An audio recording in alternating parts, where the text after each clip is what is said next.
Asia Argento pousse le mouvement.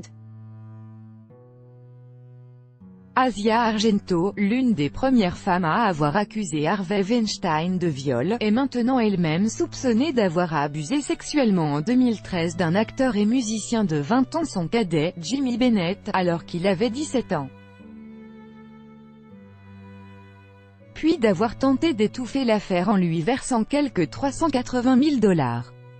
Après 2 jours de silence, l'actrice, désormais menacée d'être renvoyée de la version italienne de l'émission de télévision X Factor, a nié mardi ces accusations sorties dimanche dans le New York Times, sur la foi d'une menace de plainte judiciaire fournie par une source anonyme. Argento a affirmé mardi dans un communiqué n'avoir jamais eu de relation sexuelle avec Bennett, reconnaissant cependant lui avoir versé de l'argent, mais uniquement pour l'aider alors qu'il était en difficulté financière.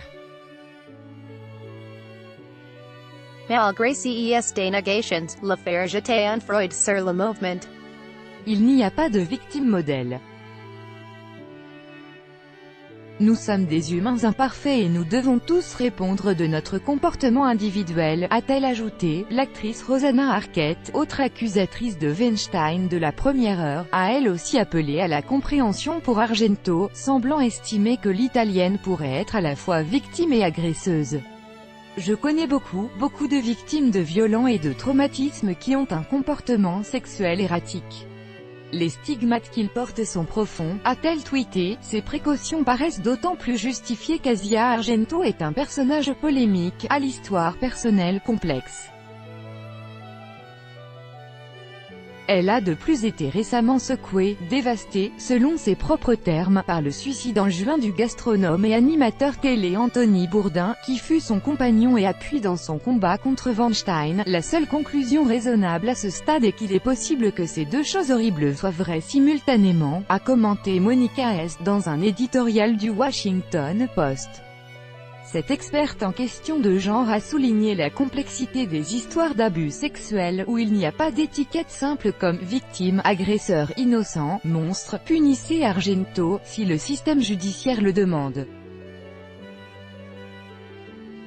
Poser des questions difficiles sur la façon de penser aux victimes qui sont aussi des agresseurs, a-t-elle fait valoir.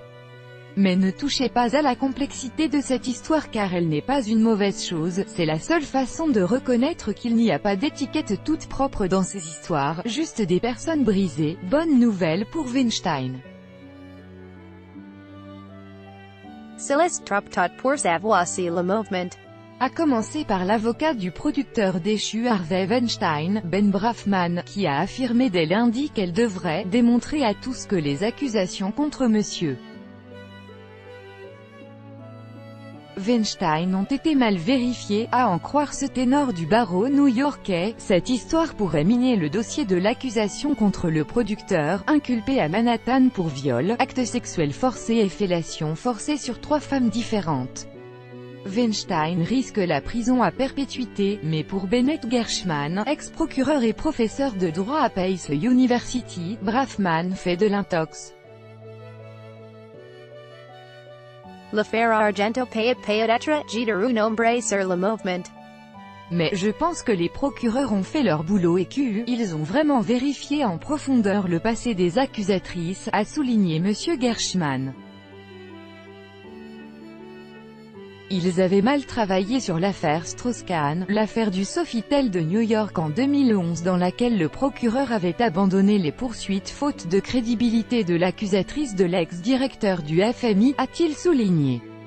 Je pense qu'ils ont été super précautionneux cette fois-ci. Tout droit de reproduction et de représentation réservé, copyright 2018, Agence France Presse.